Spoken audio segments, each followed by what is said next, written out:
Where's everybody coming from? Can you guys, there's a chat window. If you change it to all panelists and attendees, we can all see your messages and we can kind of chat. Forgive my this is a Pinterest fail of Halloween nails. I will try not to distract everybody with them. We got some people from Nashville, Rockwall, Texas, San Diego, very cool. If you're just joining, check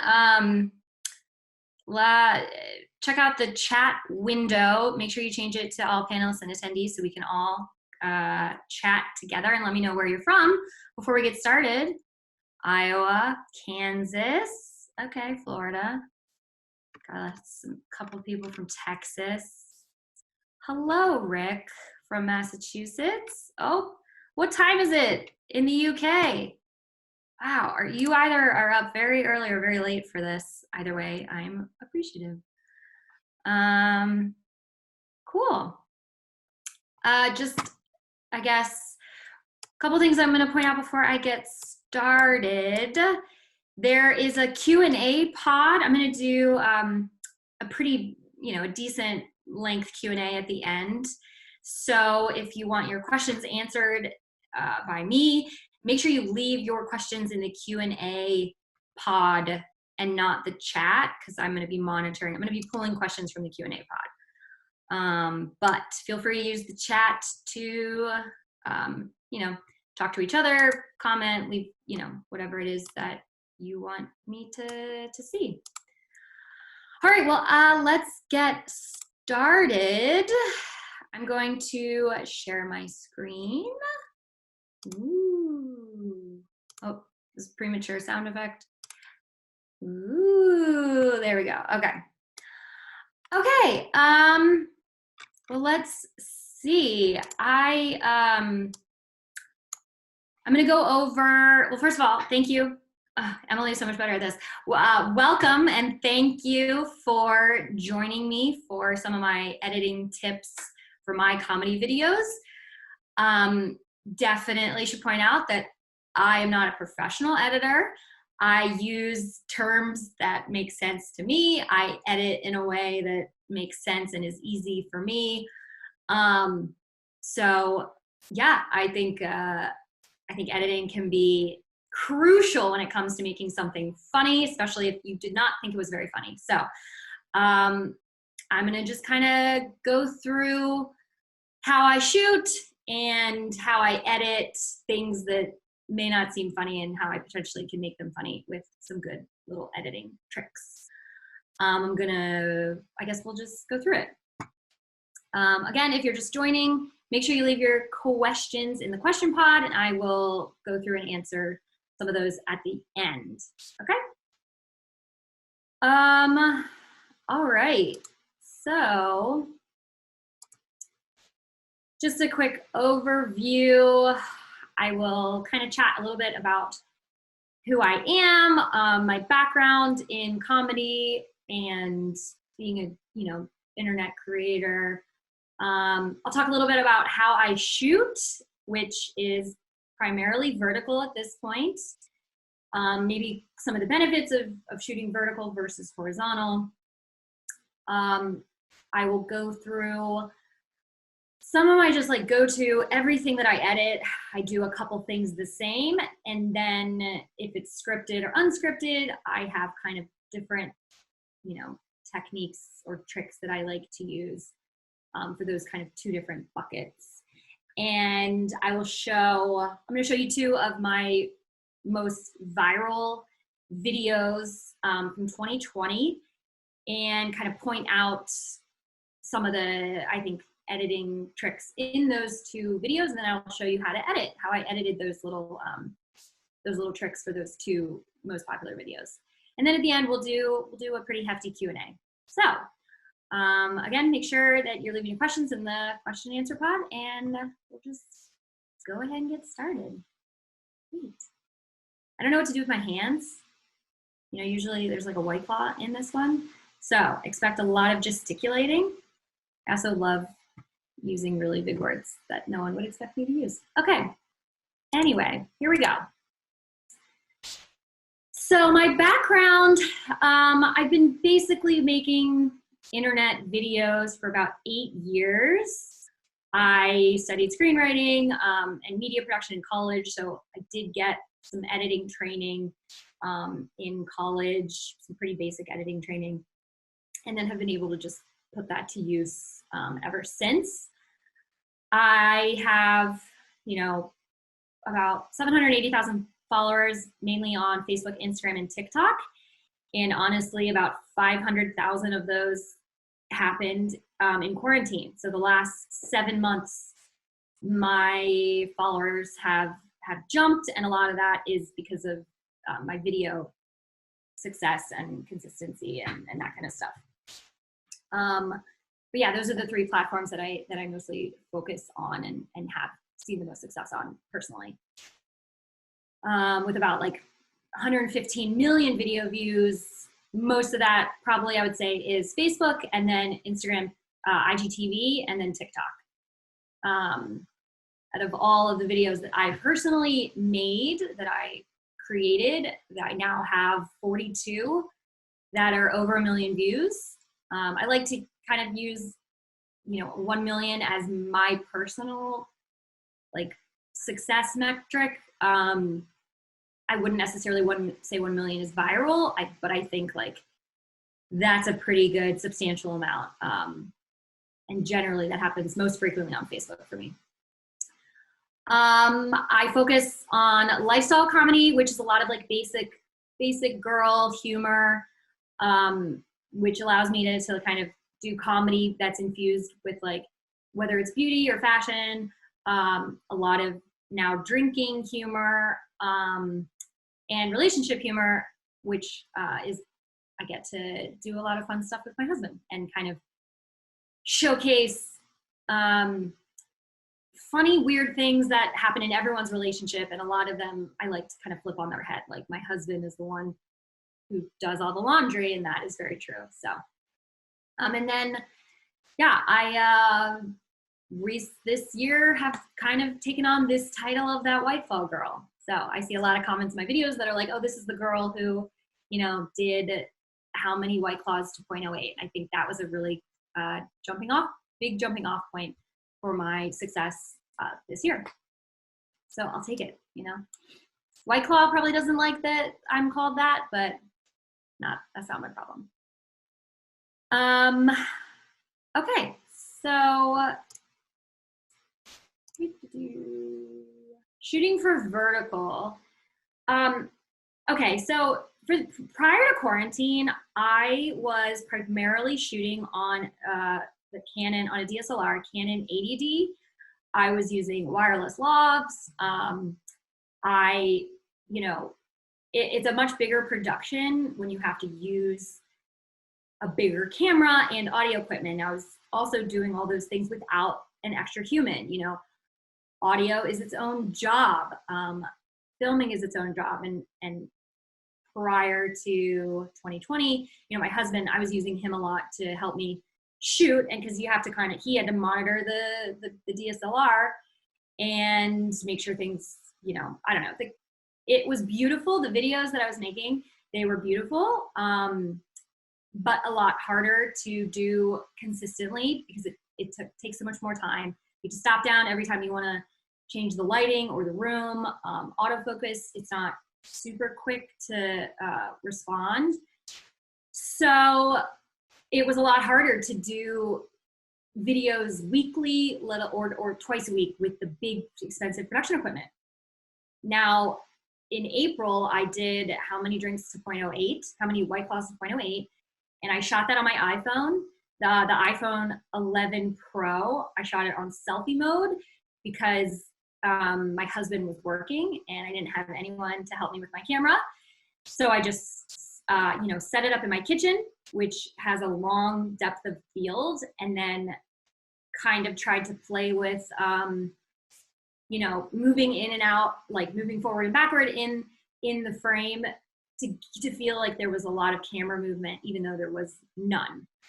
And the nice thing about the iPhone, or at least the iPhone 11 Pro, and probably the iPhone 12 Pro, I'm sure as well, is that it is so quick to respond to lighting changes and focus. So it's like if you move backward, it adjusts immediately to the lighting wherever you go, and it refocuses super quick. Like you'll see when I demonstrate in the editing how responsive the iPhone is, which is just, if you don't have, you know, anyone to help you, you know, the iPhone is such good quality. Like literally even just shooting on my selfie mode gave me a video that got, you know, 13 million views. So I think like production quality is important in terms of make sure it's lit really well and try to be as close to the iPhone for audio as you can.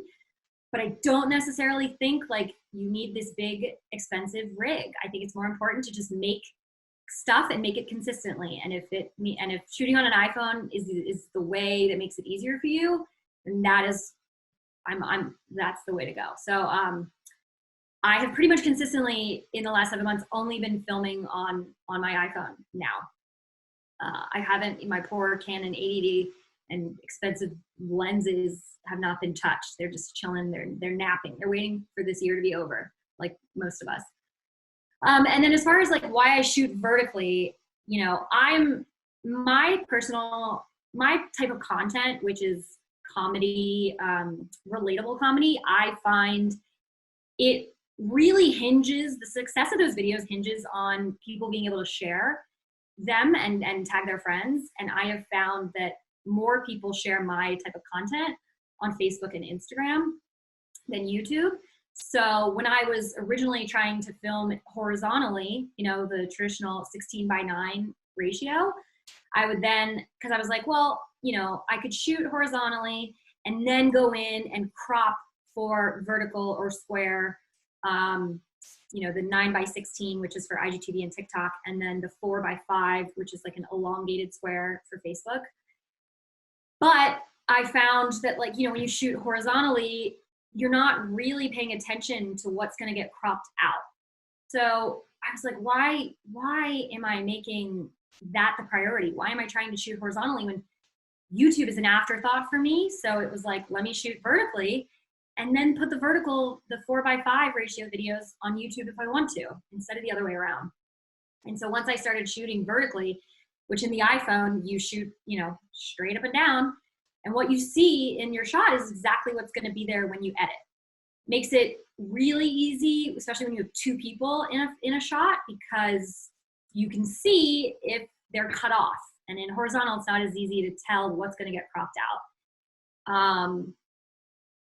Yeah, so I have just, for this year, it's really been, since shooting on my iPhone, I'm only shooting vertically. And even shooting some on this, like I have a, you know, point and shoot Sony G7X that I did this sketch on. If Your Drinks Could Talk, I decided to shoot on a, not the heavy duty Canon 80D, but a smaller one. And even that one I turned. So if you want to shoot on a non-iPhone, you can, you know, the tripod most tripods have the ability to flip your camera. So even if I were going to go shoot on a Canon 80D, I would now, you know, it's very heavy, so I would need a very heavy duty tripod. I would rotate the camera to film vertically, just so you know what your frame is. So, and then, like, obviously, or maybe it's not obvious, but the benefits of shooting for vertical is it takes up the majority of the screen. So if you see on the screen right now, ranking 35 hard seltzers, that is a 4:5 ratio. That's how Facebook sees my video. And if it were horizontal, that would be truncated. It would be way smaller. So it would show up in the feed, you know, it shows up in the feed much smaller. And if you do 4:5, it takes up someone's whole feed. And on IGTV as well, you know, the preview, so for IGTV, you have to upload a 9:16 video. And then you have the ability to make the preview just a 4:5 ratio.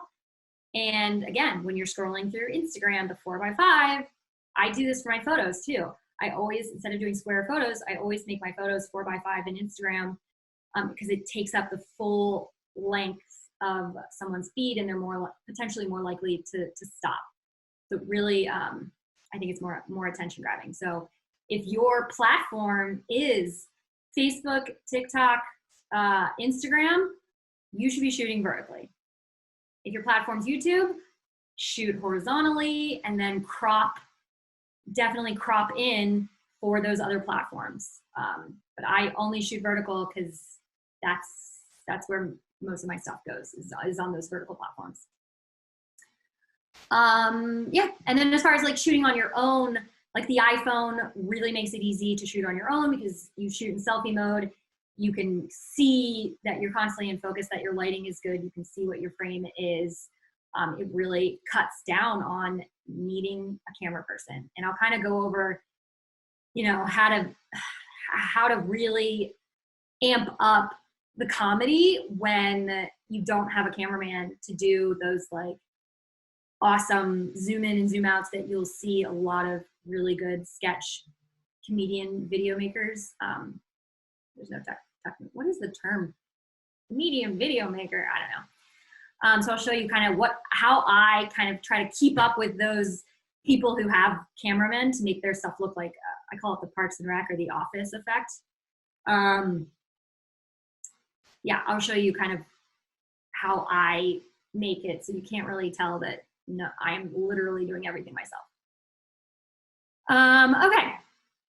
And again, it looks like we have, I think, some more people. So in case you joined a little late, just a heads up, make sure you put questions you want me to answer at the end in the Q&A pod, and then change your chat to all panelists and attendees so that everyone can see your comments in the conversation.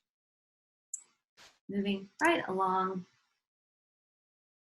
Okay, so this is what I'm going to go over. I'm going to demonstrate mostly, like, these are kind of the main things that I pay attention to when I'm trying to edit for comedy, whether it's scripted or unscripted. So the first thing is like short attention spans. You know, on Facebook, TikTok, and Instagram, there is an endless scroll. So how do you get people to stop scrolling? And the first thing is like the first 3 seconds of your video. I don't say, hi, welcome back to my Facebook. I'm Loryn. I'm really excited because today, blah, blah, blah. That's a very traditional YouTube opener. I don't do any of that. I'm like, you have 3 seconds to get someone's attention or they are moving on. And 3 seconds might even be generous. You might have 1 second. So I pretty much, for the unscripted stuff that I do, I try to kind of say that the title of the video in the first 3 seconds, especially for the ranking, hard seltzers, and how many drinks to 0.08. You'll notice I always start with, I want to know how many blank it takes me to get to 0.08. Or I am ranking 40 million seltzers today because I love myself. I really try to pay attention to short attention spans. Not just in the opener, also in terms of like removing dead air. I have very fast-paced editing, and I think part of it is to keep people on their toes. I don't let jokes breathe too much because I'm worried people will scroll away or get bored. I'm trying to like really make it so that you don't even realize you just watched a full 3-minute video. So that also comes with short attention spans. And my cuts, zooming in, all of the things that I do are really to cater to the fruit fly, you know, the fruit flies that we have all become, because we all have very short attention spans. There's so many things on the internet, and you just, you know, you don't have time to waste anyone's time. Removing dead air, I will definitely demonstrate how I do this quickly, and I'll show you in Rush, which is a program that is great for desktop, and it's also really good for mobile. I use it a lot for TikTok. Lots of cuts. That is something that is also really good for short attention spans. In unscripted, obviously, jump cuts are allowed. They are canon. You know, whether you're making a YouTube video or a sketch, you know, whatever it is, jump cuts are pretty much, they're known to be okay in our field. I'll try to avoid them in scripted stuff. I'll smooth them out, and I'll show you kind of some ways I get around having to use jump cuts in scripted. But the more cuts, the better. Again, I think it just keeps people on their toes. For faking camera movements, that is basically how I get away with not having a cameraman. And I rely on a fake zoom or a pan in editing, which gives you a lot of freedom to kind of not have to rely on hiring, or it's not even hiring. Maybe you just like literally don't have anyone to help you shoot your videos. You can do a lot of those camera movements in an editing program like Rush, and punch-ins, like those kinds of things.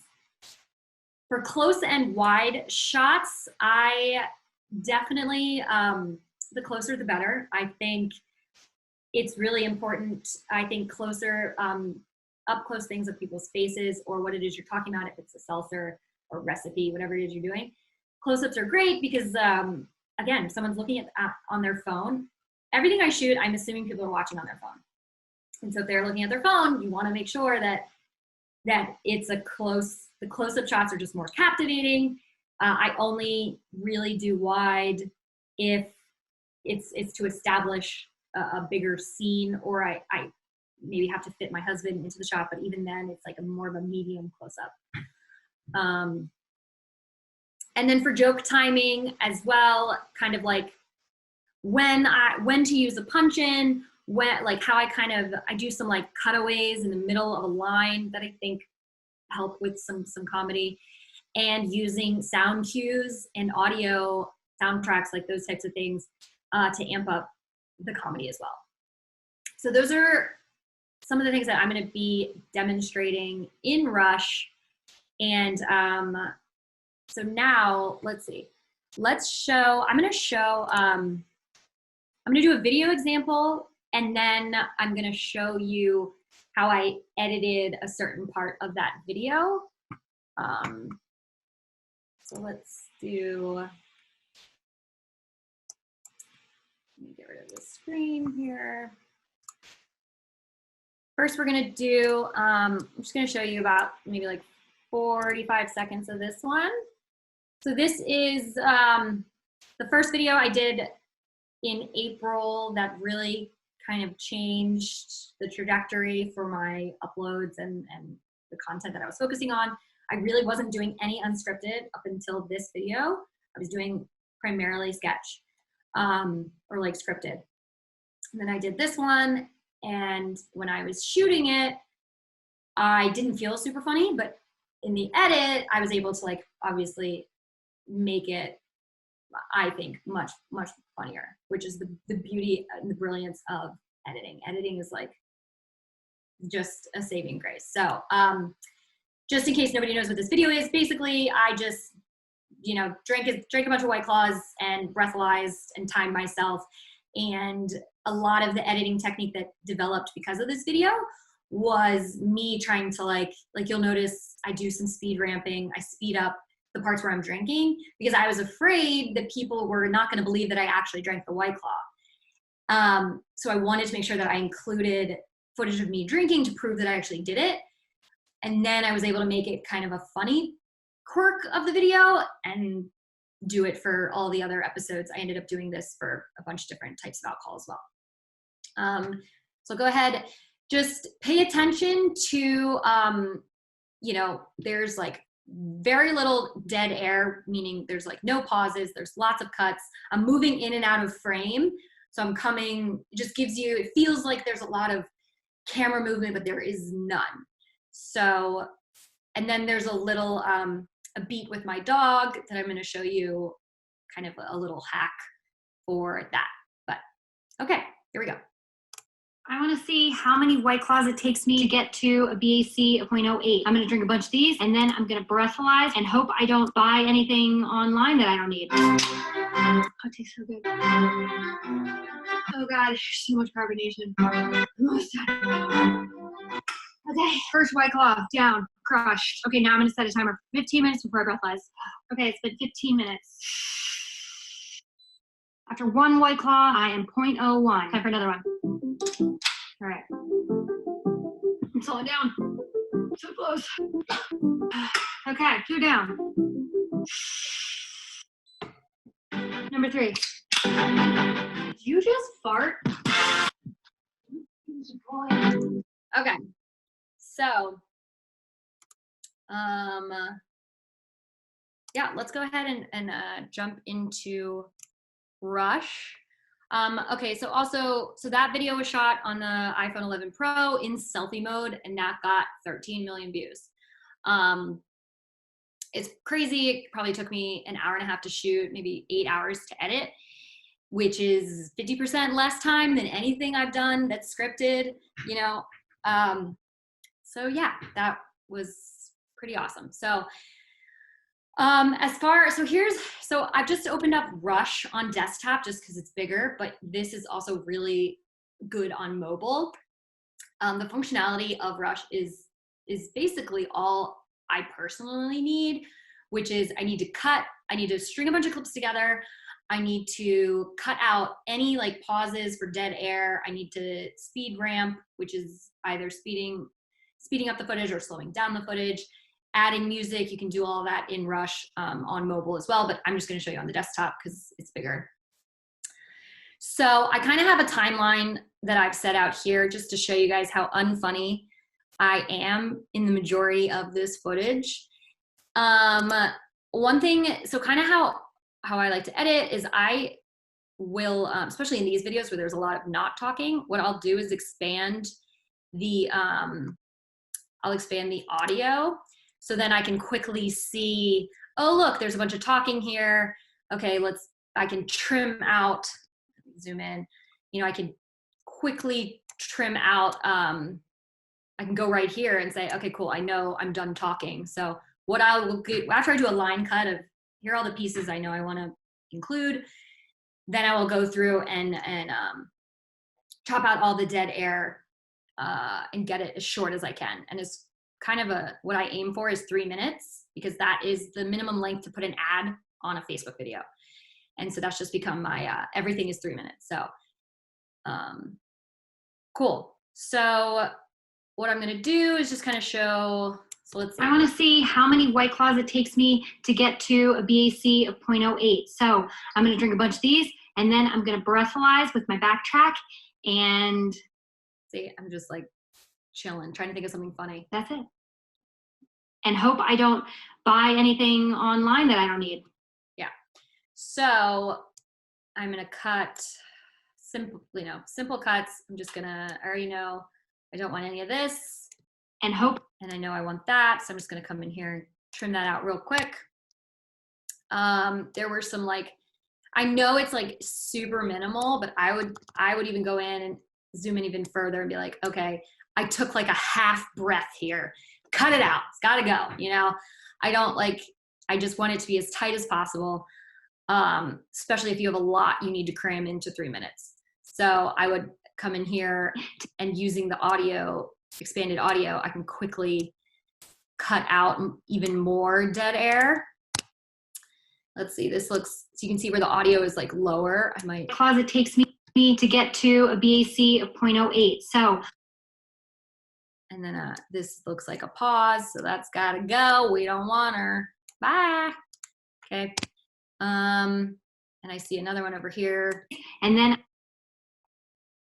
where did she go? So we're gonna just cut. Goodbye. And then I'm gonna breathalyze with my backtrack. And I think in this first video, I gonna breathalyze. Even cut that out. I just said I'm gonna breathalyze. And a little trick that I'll do too is if I want to cut out in the middle of a sentence, I'll do what's like an L cut for audio, which will kind of overlay the next clip's audio slightly, the beginning of it, under the previous clip's audio, so it feels smoother, and maybe you don't notice that I cut off in the middle of a sentence. And hope I don't. So here's what I would do. I would maybe take this portion and I would, let's expand the audio. I would delete that, and then let's see. And hope I see, so that little L cut is like a smoother. And hope I don't. Yeah, so you don't really notice. Let's see. And hope I don't buy. So it always looks like, oh man, that joke was so smooth. But really, I've cut out so much of me trying to think of a way to be funny. Buy anything online that I don't need. Even that I would trim. Okay, so this is really easy to see. I would just come in here. I'm going to show you,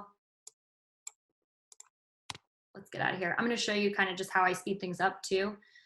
So this drinking portion, right? I'm just like bored. This is all super boring. The majority of the footage is boring, I assure you. But I would go up here. I'm actually going to delete the audio because I know I'm going to speed it up, and I'm going to put music under it. So I come over to my speed, and depending on how long the clip is, maybe we'll do like 800. Let's see. Online that I don't need. It's like pretty boring to watch me drink. And then I'll come over here. Let's get rid of this audio. Let's speed you up. Let's go to 2000. Can we do that? No, we can go to 1000. So good. And then, okay, so the other thing, you know, trying to break up all these speed ramps. And it's so funny, in the beginning, I was literally just trying to prove to people that I was drinking, but I don't think anyone actually cares. I was so worried about the actual science of it all. But then so I put music underneath this, which actually was my husband's, partially my husband's idea. I originally had some like, you know, EDM type, I don't know, hip hop or like just aggressive party music. And he was like, I don't think the music matches. And so I was like, all right, well, what if I do music that is not, is like juxtaposed with a girl who's drinking in her kitchen? Classical, right? If we do like classical music, that seems to be like the opposite of what the music is you'd expect to happen while someone's drinking. So I picked out this audio clip. Let's see. So I would put that.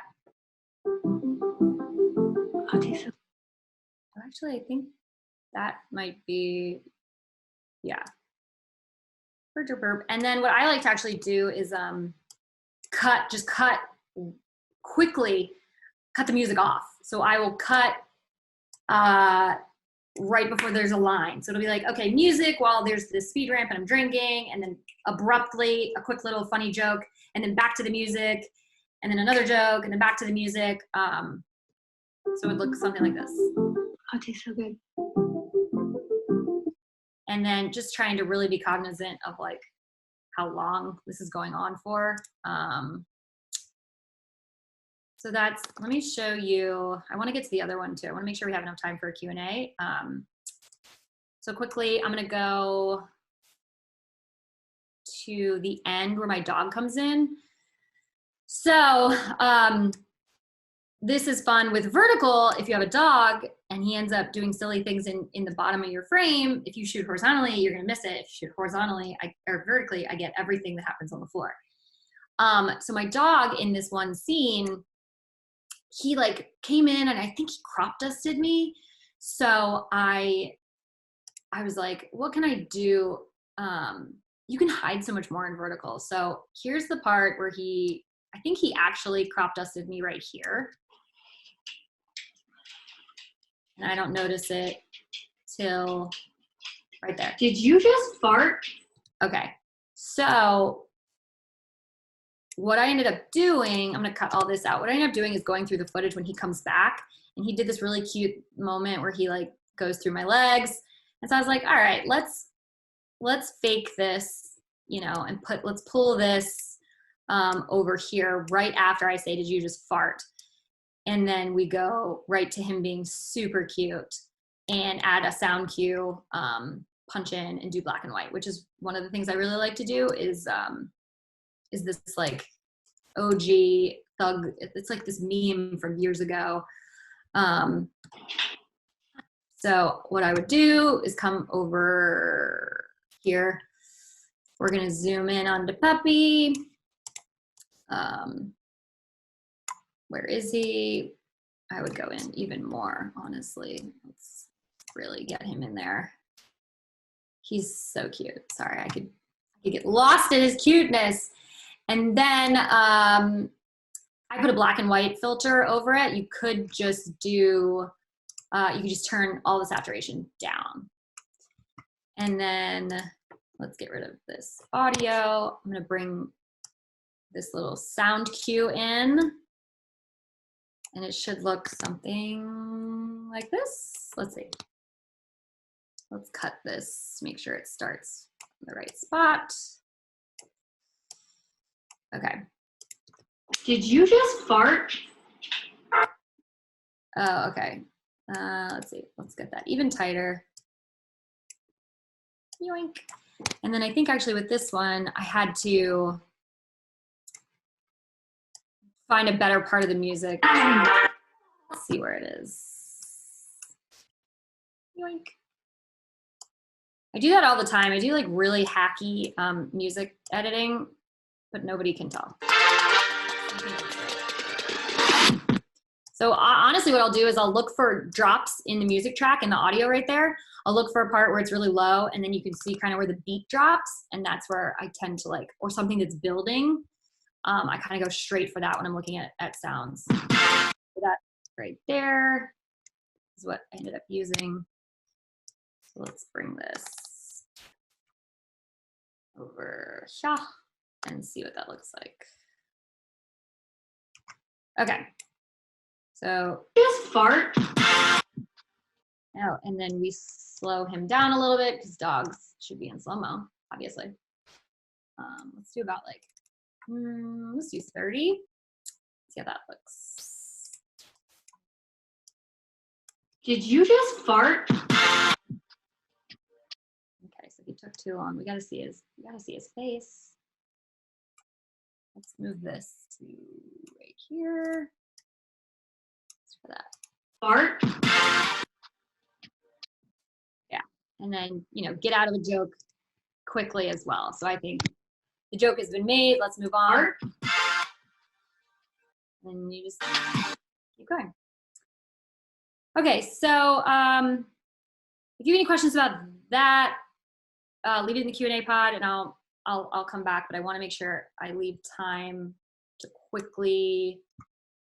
Oh gosh, it's already 10:10. All right, let me just show you. I'm going to show you one more video that kind of shows. So this is scripted, okay? So this video, a couple things to point out. This one got 17 million views about a month ago. This was me playing 10 different characters. Honestly, my husband wasn't busy that day, but I wanted to shoot it all myself for some reason.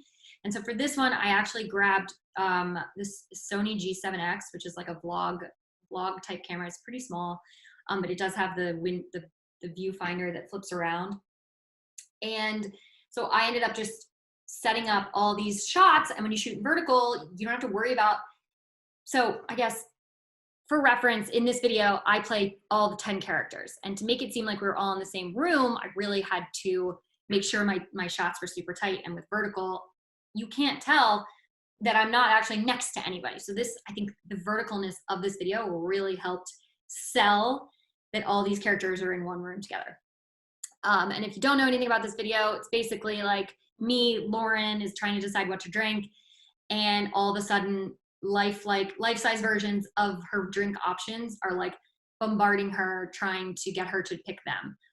The part I'm gonna show you is this like slow-mo sequence that I did, and how there's like pacing leading up to this moment was kind of like, it's like in traditional storytelling or in script writing, there's like a second act, there's a climax you get, and it builds and it builds and it builds, and then there's this big moment, and then you go into the third act and the resolution. So I felt this is a really good example of just like a build, a comedic build, or like a tension build, and then this big moment and a reveal. And I'm gonna show you, if we have enough time, how I edit to the beats of music or for this slow-mo sequence. So go ahead and play this. Are you gonna pick soon? Because I should really be on ice. And I need to breathe for at least 14 and a half minutes. You don't need to chase her with me. Let him down easy. I love this song. I would die for you. Enough. Just let me think for a second. Am I too late? Oh no.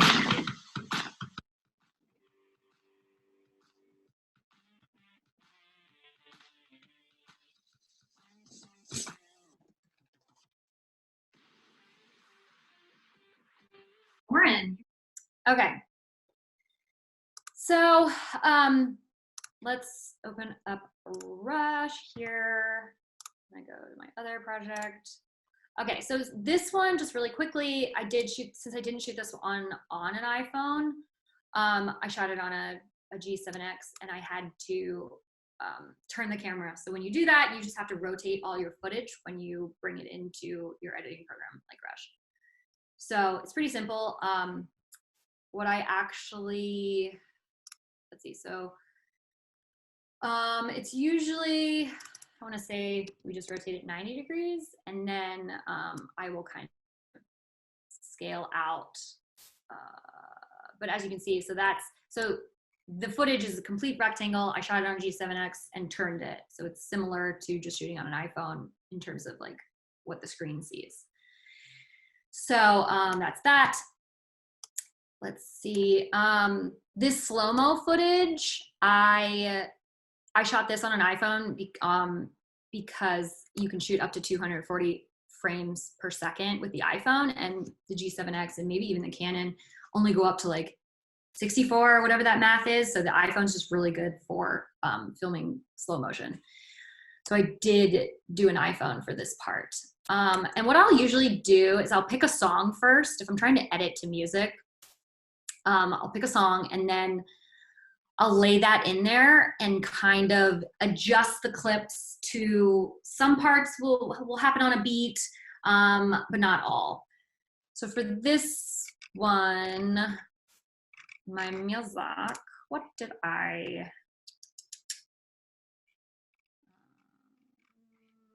go over here?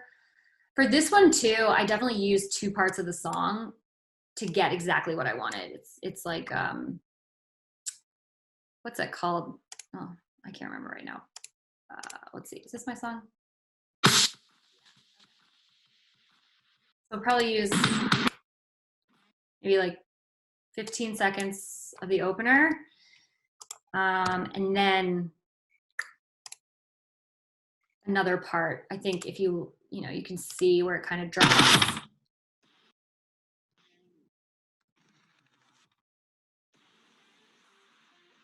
Yeah. And a lot of times the way I edit it is like, you can overlap 2 of the songs together and you really can't tell that they weren't like created that way. So we'll add those 2 parts. Oh my gosh, we only have 15 more minutes. What should I do? Do you want me to keep editing this, or should I go and just move on to the Q&A? What do the people think?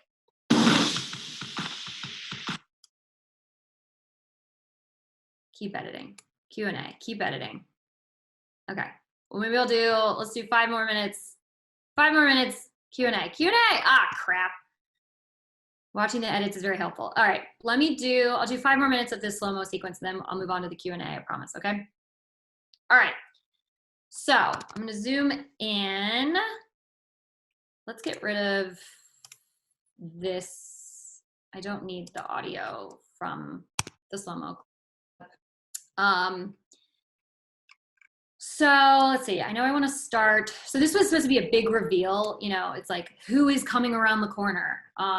So I don't know that when I shot this, that this is what I had intended, but I was looking through the footage and I was like, okay, it'd be really cool if we just start with a boot. So I have this boot come out in slow-mo, and that's the first sequence. And let's see.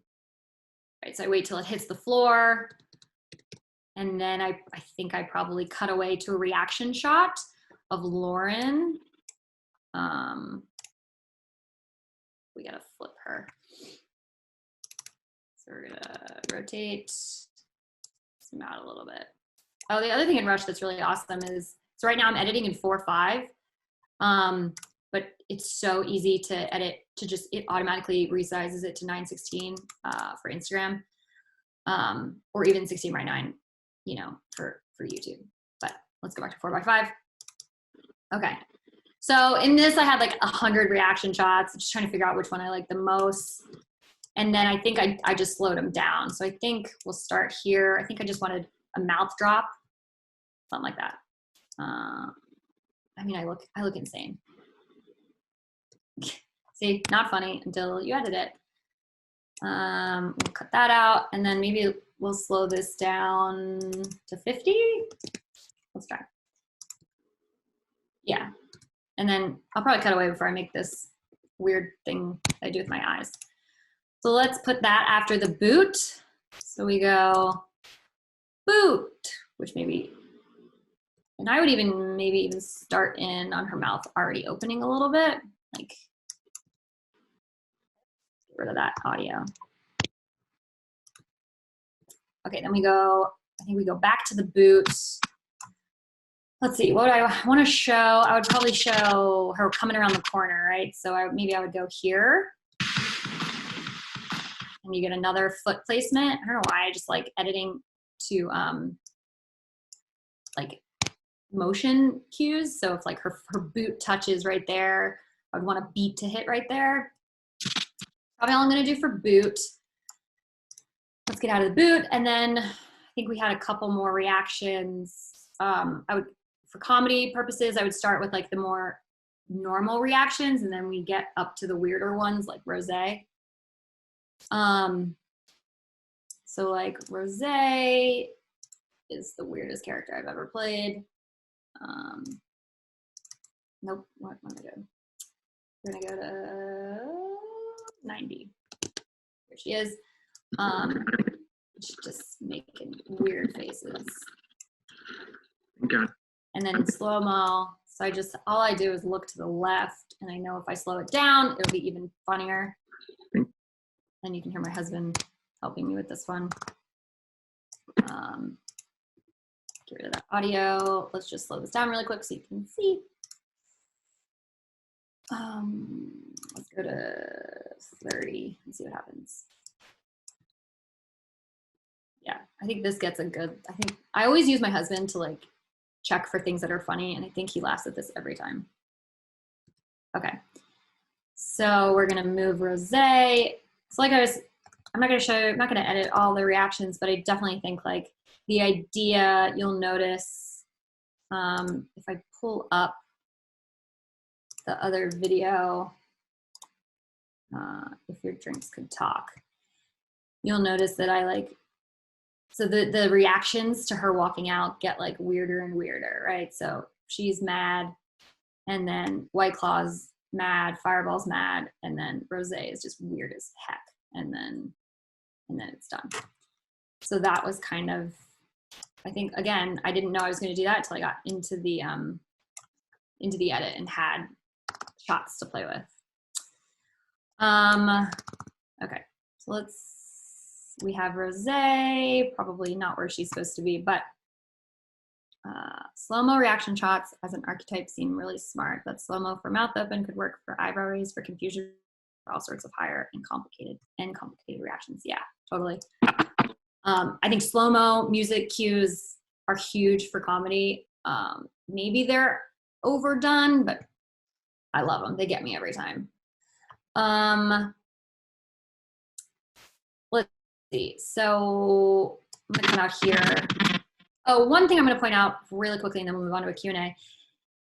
So I know I said like I'm not a big fan of jump cuts in scripted comedy videos, but there is this like one move that I think it's okay for, and that is when there is music. So here, let's say I start here. Oops, I think I just got rid of the music.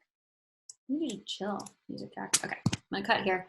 So what I'll do is, I know I would have this long sequence. I need her to get to the point where she flips her hair. So one thing I can do is cut out some of the action. So she jumps forward, and then she jumps forward again. So it's a jump cut, but it's like, it feels stylized. So it's kind of arbitrary where I would even do it at. Let's see. Maybe right here. You can just by listening to the music, I'm like, something else needs to happen quickly. So I would cut here, maybe. Or yeah, if we're on the beat, where would I cut? Let's see. Right there is where I would cut. Then it changes on the beat. And then I would probably cut again right here. I would just delete that and move on. So let's see. And then I had a close-up of me flipping my hair that I ended up using instead of the long. I think it like cut together pretty seamlessly. Right, so it's like she goes to flip her hair.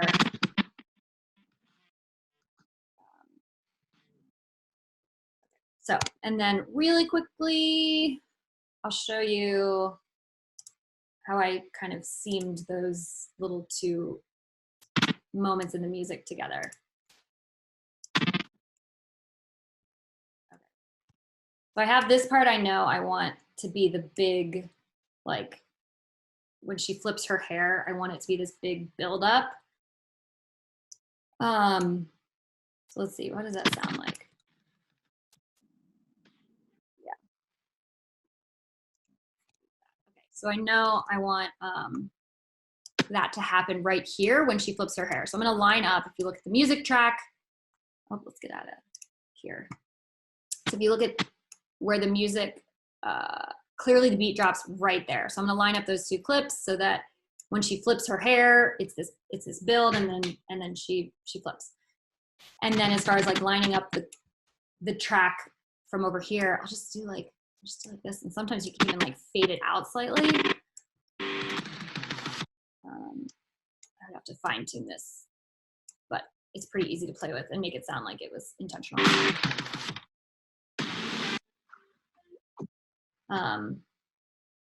And I'll just show, why does this one want to keep showing me? Just show you the end result of that really quickly again.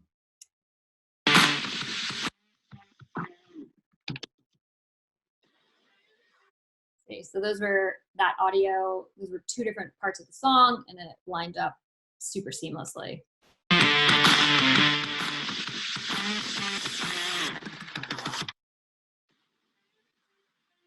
And then the reactions, obviously I was trying to edit those on the beat as well. Okay, I'm sorry, I feel like I could edit forever, but let's go ahead and let's do some questions, guys. Daniel says, almost think you could have zoomed on the jumps a little too since you're aiming at the hair flip. Yep, absolutely. Like zooming, you could zoom in instead of like cutting. That's a great, punch-ins for comedy are also awesome when you don't have a camera person to zoom in and out. I will punch in on a joke, just like you're saying right there. Okay, is this being recorded? Yes, it is. Did you post this on IGTV first or Facebook first? I post everything on Facebook first, and then sometimes I'll cut it down a little bit for IGTV because I only need it to be 3 minutes for Facebook. And then honestly, I'll read the comments on Facebook, and jokes that people loved, I'll make sure I keep, and jokes that maybe didn't hit, I'll cut from the IGTV version before putting it there. Okay, so, oh goodness, would love to hear a bit about your writing or brainstorming process. Honestly, I feel like I just have a notes app on my phone, and every day something random will come up, and I'll just put it, I have this list on my phone that I'm constantly keeping. And if I'm like, all right, I know I need to shoot a video this week, let me go through this list of random things that happened or ideas that popped up and see if there's anything I can make out of that. Sketches mostly come from things that happen in like my relationship, where like Sean is like, why do we have all these big pillows on the bed? And I'm like, they're just for decoration. And he's like, that doesn't make any sense. And I was like, well, I need a chair just for these decorative pillows. And so that was like, well, we need to make a video about how there's a chair for the bed pillows. So that's kind of how the brainstorming ideas come about. David, do you always edit on desktop, laptop, and then transfer to mobile device? Yes and no. So I always edit on desktop for Facebook and Instagram. I will use Rush for TikTok, and I will upload from desktop to Facebook, but I will transfer to my iPhone for IGTV. I prefer to use the IGTV uploader on my phone than the desktop version because you have more control over the preview, what part of the frame shows up. And I use AirDrop from my computer to my phone, and I feel like it keeps the quality, you know, you don't have to worry about the compression of the video file and the footage being, you know, not looking good. So that's the only thing I would just be careful of, is if you are editing on desktop and then transferring to your phone, make sure that it transfers at the highest resolution possible. What do you use, Jacob says, what do you use to edit your videos, and could you give a tutorial, some more insight? Oh, Jacob asked this at 9:38. I think I have clearly demonstrated that. So Rush is really good for simple, quick editing. Anything more in depth than that, if you wanted a little bit more control, you would use Premiere. The only thing Rush doesn't have right now, which they're getting, is the zoom, the slow zoom and the keyframing function that Premiere does have. But that is coming, which is very exciting. So I think if you're new to editing, Rush is a great place to start. And if you want to learn more and have more creative control, I think Premiere, you know, there's so many tutorials out there to get started in Premiere. What social media platform do you prefer to use, and what is the best one to use to grow your brand? From Allie. So it changes. You know, a year ago, I was all about IGTV. Everything started on IGTV and then would end up on Facebook, maybe TikTok. But that's because that's where all the views were coming in for me, was IGTV. And then now this year, Facebook is hot for me right now. So I'm focused on Facebook first, and then things go to IGTV and then to TikTok. So I just try to make sure I'm putting between those three platforms, I try to put a version optimized for that platform. So obviously TikTok, you can only put 60-second videos there. And there is definitely a vibe on TikTok that you don't want to upset. So I will try to trim down a video to make it more like feel like it was shot for TikTok. So just like adhering to the rules of each platform and then seeing which one performs best. If TikTok is performing best for you, prioritize that one. For me, it's Facebook, because like I said, the sharing capabilities are a huge part of, like, if something goes viral for me, it's because people shared it. And you can't really share videos on YouTube. So,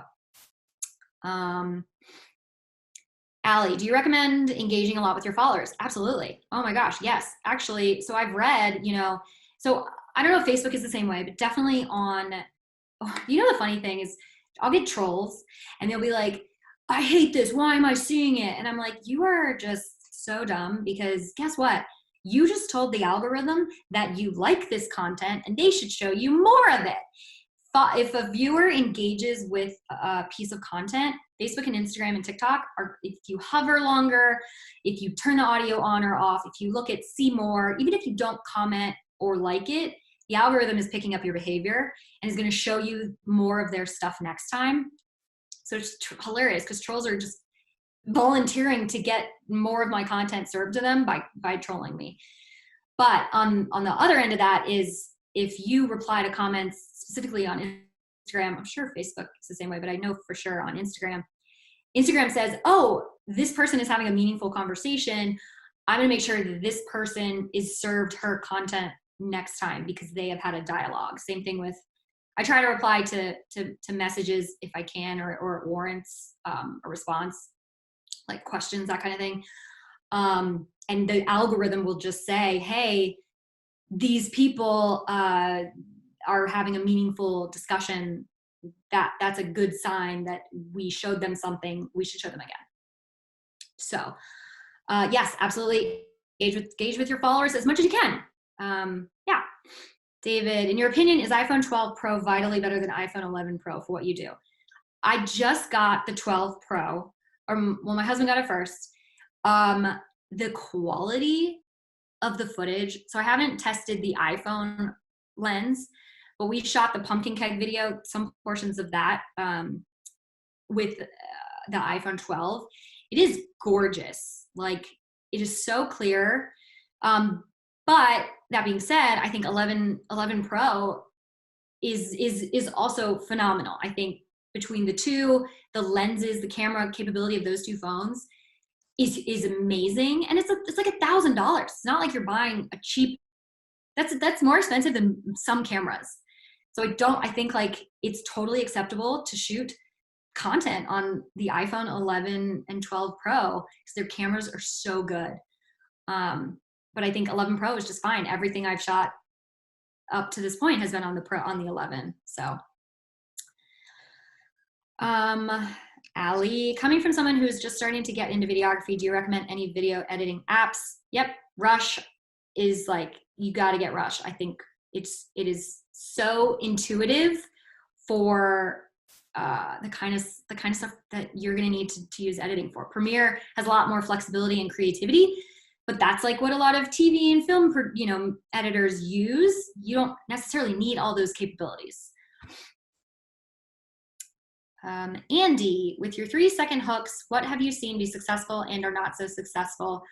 Successful being defined as viewers watching longer. The watching longer thing, I've definitely learned a lot about kind of there's like traditional storytelling elements that go into unscripted stuff as much as scripted stuff. As far as the 3-second hook,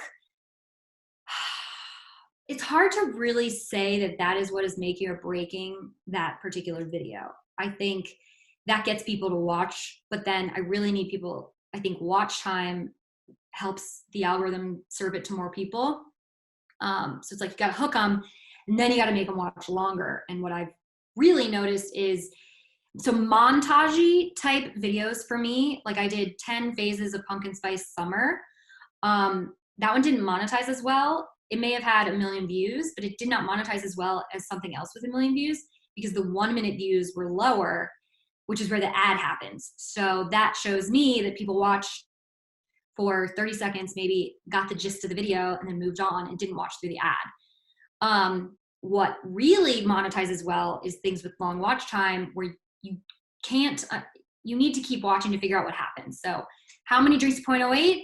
You don't know until halfway through the video, The montages, like phase 1, phase 2, you kind of get the gist of the joke. You don't need to stick around for phase 10. If Your Drinks Could Talk was super successful in terms of watch time and minutes watched because there was a traditional story. There was a setup, and then you reveal some characters, and then there's a little bit of shenanigans, and then it escalates, and then it builds, and then there's new characters. You don't know what's going to happen next. Then it's like, then there's this climax and this resolution. So that video was super successful because there was, a beginning, middle, and end. And that, I think watch time is so crucial that for all the algorithms, even on YouTube. Did you post this on IGTV first or Facebook first, the 0.08 video? That one went to Facebook first. And it performed, I think it had 13 million views on Facebook and then maybe 300,000 on IGTV.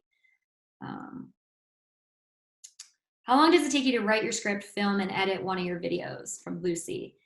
Writing takes about half a day. So, I'm only writing, first of all, I'll have an idea and I'll flush out the idea with like bullet points of jokes I know I want to hit. Specifically for the If Your Drinks Could Talk, I kind of spent a couple hours flushing out like, all right, if I was a White Claw, what would be my characteristics? So I think I defined her as like a fashionista, as this girl who wants to go to Coachella, which is definitely in a sorority. And then I picked out like costumes. And so from there, after I figured out who each of the characters were, I was like, okay, well, here are the beats of the script that I know I want to hit. These two bicker, then this comes out, then the big reveal is the pumpkin spice latte. Then I go in and write the script. So I would say all in all, that was probably a 6-page script that edited down to like 2.5 minutes because my editing is so quick. I probably took maybe like a half a day for development, half a day for writing. Not too long. I really like dialogue. I think, when I was studying screenwriting and all that stuff, dialogue is my favorite. It's my forte. So it kind of is easy to, once I know all the, the bones of what it is I want to write, the dialogue comes really naturally to me. As far as filming goes, If Your Drinks Could Talk, that took like 6 hours because I had 10 costume changes, so many different shots, so many different setups, and all of that I really do think contributed to the watch time. It's just like, it's not static. You're constantly the characters are in a different position, you know.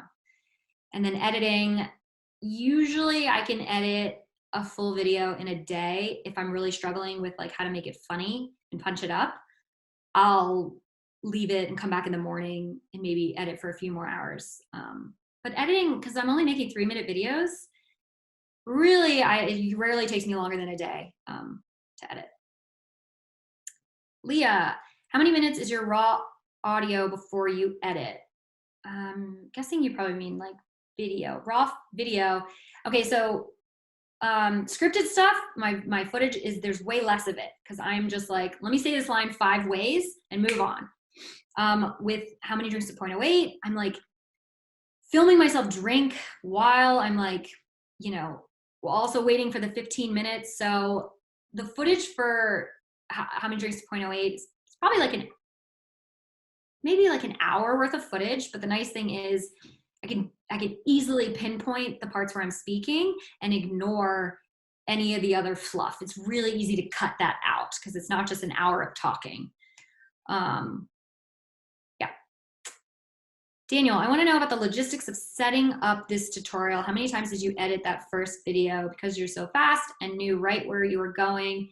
Is that your level of Rush knowledge and hotkeys, or did you practice it a few times to get us there? I think you said the original first edit took about 2 hours for the 5-minute video. So How Many Drinks to 0.08, that took a full day to edit because that was the first of its kind, and I didn't have a template yet. I didn't really know how I wanted that video to look until I made that one. So that one took longer than the next How Many Drinks to 0.08 because it became a template. But as far as like, you know, I think it's a lot about, it's the hotkeys, you know, learn what your shortcuts are on your keyboard. I only really need to know the cut tool, zooming in and out. And that's basically, those are really the only like hotkeys that I really pay attention to, copy and paste. And then I'm fast in that sense, just because I already know what I'm doing. If I was sitting down, yeah, I think it's just practice makes perfect. But it also seemed like I was doing it very fast because I had already edited that video once before. I didn't have to like think about how to make this look good. But, you know, I'd say what I would totally recommend is like, even if you don't know where the video is going in the edit, just cut it, do a line cut, put everything, all the points you think you want or jokes you think you want to be in the final thing, string them all out, then go back through and tighten as much as you can. Decide if that footage is too long, if you're now at 7 minutes, you want to get it down to 3 because watch time, you want to, short attention spans. Go back through, kill all the jokes that aren't good enough. Then you can tighten with those little L cuts to cut out even more, to smooth over some of those cuts. Yeah, I think like just doing it over and over and over makes it really fast.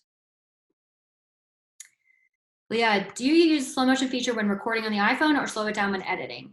If I planned, I will, so specifically for If Your Drinks Could Talk, I shot that in slow-mo on iPhone because I had planned it. The reactions, you'll notice they're a little jumpy, when everyone's like turning their head, because I shot that at 30 frames per second on the regular camera and had to slow it down in the edit. So it's not as smooth of a slow-mo, but it's fine. You can't really tell. For the motion and the hair flip, I knew I wanted that in slow motion because it just like looks so much better when you can really see hair in slow motion.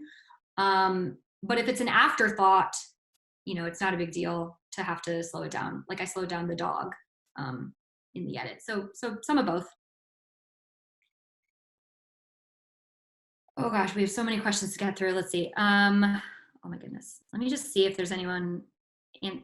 Let's see. I'm going to cut over to Liza because I haven't seen many questions from her. How many videos do you shoot a week, and do you batch your work? Also, how do you do your TikTok shortening the existing video you made? Okay. So as far as how many videos I shoot a week, it's not necessarily about how many I shoot a week. It's more how many do I upload a week, because there'll be some weeks where I'll shoot a bunch and backlog them, kind of just hold on to them. But I try to put up, at minimum, I'm uploading 1 video a week to Facebook and Instagram and TikTok. At maximum, it's 2 videos, and that really depends on if that first video performed very well. So if on Facebook, if I have a video that is getting views for days, right? The views are just building for the first 5 days. I don't want to interrupt that. I don't want Facebook to say, oh, she has a new video, let's prioritize that one. So I will wait to upload a second video until I feel like the views on that first one have died down. This is just a superstition. No one has told me that Facebook will prioritize the second one, but I'm paranoid. So that's what I do. So I'll upload 2 if the first one died, like just, really bombed. But I want to get more views. But at minimum, it's one per week. And then as far as TikTok, yeah, I'll kind of pick out what I think. It's really hard to make a 3-minute video 60 seconds if there's a beginning, middle, and end. So like, for I haven't been able to put any of my ranking seltzer videos on TikTok because those are actually 5-minute videos, as tight as I can get them. For TikTok, I did like couples costumes, was a Facebook sketch. I made a montage of that for TikTok that was just me saying the name of the costume and us wearing those costumes. And it was just a montage of my husband reacting, and less of a story, less of a sketch, more of just like funny. Or like the pumpkin keg video we just did, we do a keg stand at the end. I cut that into 2 videos. So the first video you'll see on TikTok is me making the keg, and it's more of a tutorial, an instructional guide on how to make the keg. And then I'm going to upload one later that's just the keg stand. So it depends how much, if your content can be broken up into 2 standalone pieces, that's a great way to look at it for TikTok. Andy Erickson, are you using any lights? Oh gosh, I lost it. Are you using any lights, like a ring light when you shoot? Yeah, I use a ring light when I shoot everything. Sometimes I'll use 2 if it's really dark. I think lighting is so key, especially if you're shooting on your iPhone. If you have bad lighting, your footage quality is not going to look good, and the iPhone maybe won't be able to compensate as well as a nicer camera. So the cheapest setup you could do, it's hilarious that I'm saying an iPhone is cheap because it's not cheap, but the easiest setup you could do is an iPhone and a ring light and make your videos with that. That is like substantial for my purposes. Do you suggest a time limit for people's attention spans, from Darby? Yeah, so 3 minutes is the minimum on Facebook that I can put an ad on there. And sometimes I really struggle to even I've made a video so tight that I'm 2 minutes and 30 seconds. So I'll kind of fluff out the end with like bloopers to really make it be 3 minutes. But I think as far as the time limit goes, if you're not monetizing, just make it as tight as you can, and then decide, like if you do a tight video and it's only 2 minutes, that's okay if you're not trying to monetize. And now on IGTV, they're rolling out monetization and only needs to be 2 minutes long. And TikTok only needs to be 60 seconds long. So I aim for 3 minutes out of survival. That's just a necessity for, for Facebook. But if it can be done in shorter than that, then don't, why make it longer just to make it long? How usable is Rush for editing on your phone? Rick wants to know. It's really easy. I think like I said, if I'm doing a TikTok, I don't really like to edit within the TikTok editing app. If I'm shooting a native video for TikTok, I'll use Rush to string all my clips together, to remove the audio where I don't want it, to add audio. They just added a bunch of soundtracks and sound effects to the Rush library. So that's super helpful. You can add, I didn't in this tutorial, but you can add titles and overlaid text in Rush. So I think it's easier to use than TikTok's editing software, and better also, like you can edit vertically in Rush. And I've used, other editing softwares on my phone, but they don't as easily let you do a 9:16. Like Rush is so designed for social media, digital video. We don't even call it digital anymore, but like social media content Rush is like focused. That's who it has in mind. So the I don't know, the workflow is basically all you need.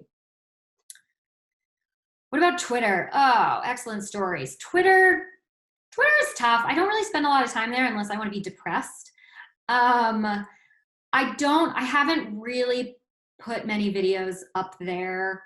I know Ali Spagnola, she's an awesome internet comedian. She puts a lot of her stuff on Twitter and it performs very well.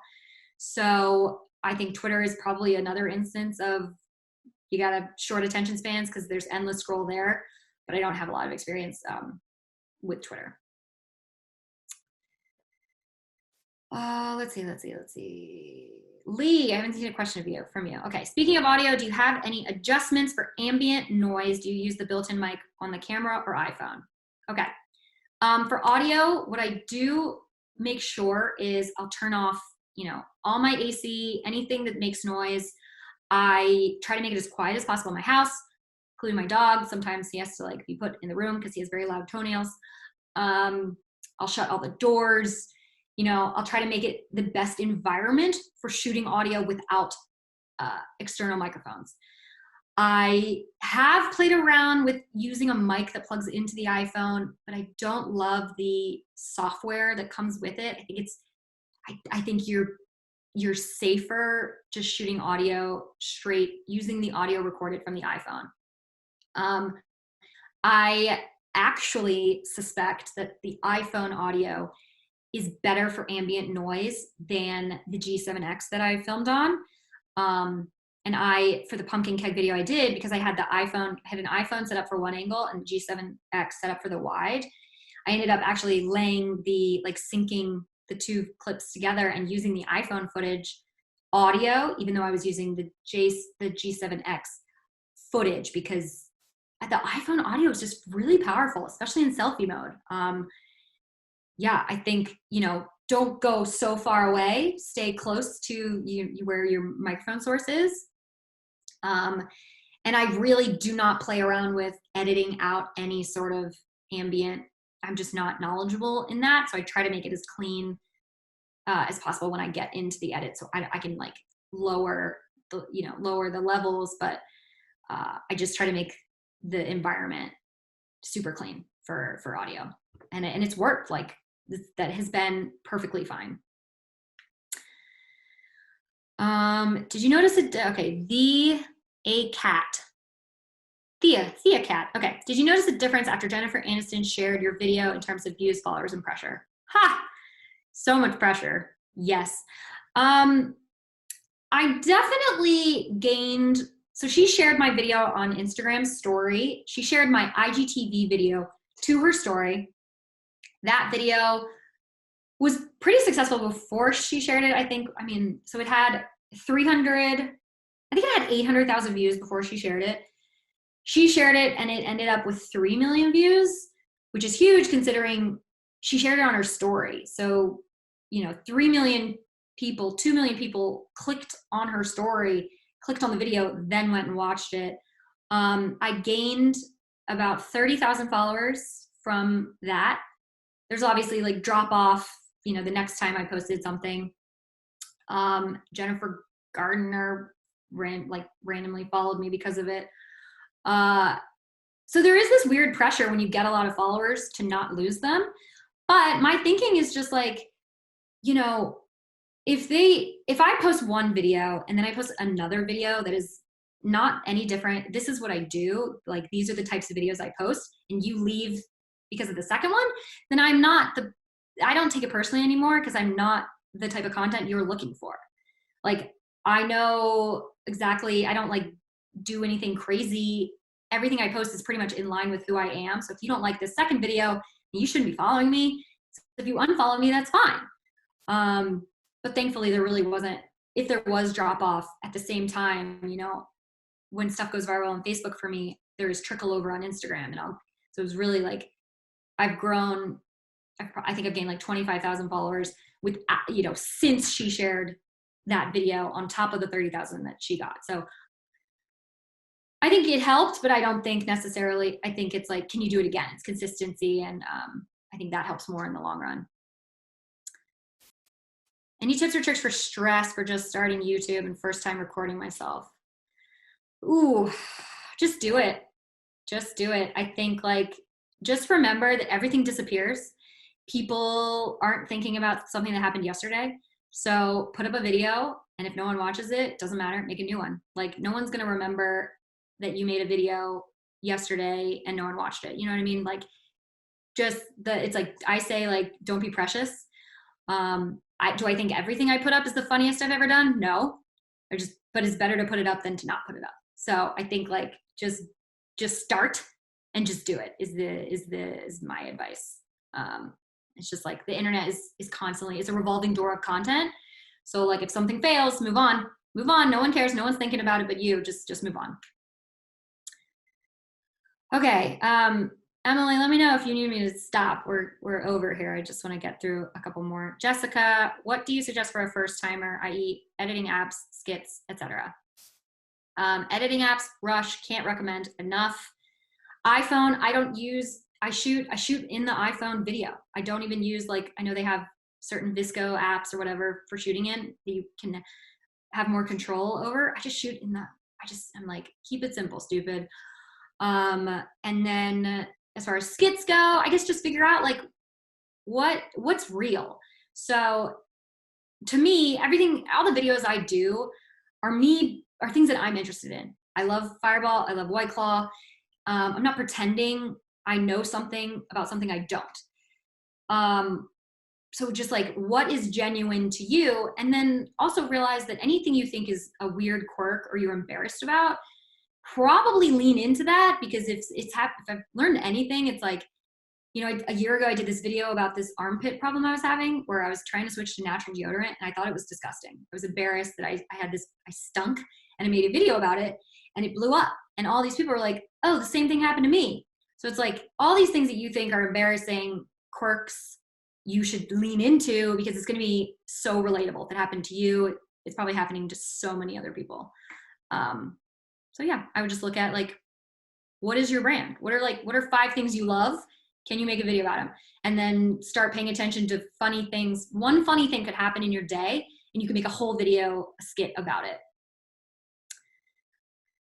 Excellent stories. Do you think it's really possible to build a big following on IG or FB from ground, pretty much zero, with so much saturation? If so, what would be the first 3 things you would do if you're starting off? Okay. Here's what I think. IG, really freaking hard to build an audience. Pretty much impossible unless somebody shares your video. Videos definitely have a bigger potential to show up on the Explore page than photos. So I think it's easier to grow your following on Instagram if you are posting videos. TikTok, let me just say TikTok. Don't discount it. Like, TikTok doesn't care who you are, how many followers you have. Anyone can go viral. They take your video and they put it on, every video gets put on the For You page, which is basically like their Explore page. And if 5 people watch it, then they serve it to 10 more people. If 50 people watch it, they serve it to 100 more people. So like, everyone I know who just gets on TikTok and makes a video goes viral. Like, it is the easiest place to start, because they're not like prejudging you based on your feed or how many followers or how well the video did before. There is like a clean slate for everyone. The playing field is very even on TikTok. So start there. Play around on TikTok. If you know, for comedy, I think TikTok is saturated for like those themed challenges everyone does. I don't necessarily think that's a good way to get in and grow your following, because everyone's doing the same thing. But if you want to do a skit, put it on TikTok and see how it does. Just make sure you play by the rules. Make sure it's vertical. Make sure that you've spent some time on TikTok to know that what you're putting in. You know what I mean? I think like optimize for every single platform. Okay, I have 5 more minutes. 4 more minutes. How do you organize all your shots and videos with longer videos, like If Your Drinks Could Talk? That's a really good question, actually, Darby. So for that one, because there were 10 characters, I had to focus so much on eyeline. So eyeline is really important. It's like the hardest thing for me to really wrap my head around, is which side of the camera to look at. so that when I go to edit, the eye lines match up, right?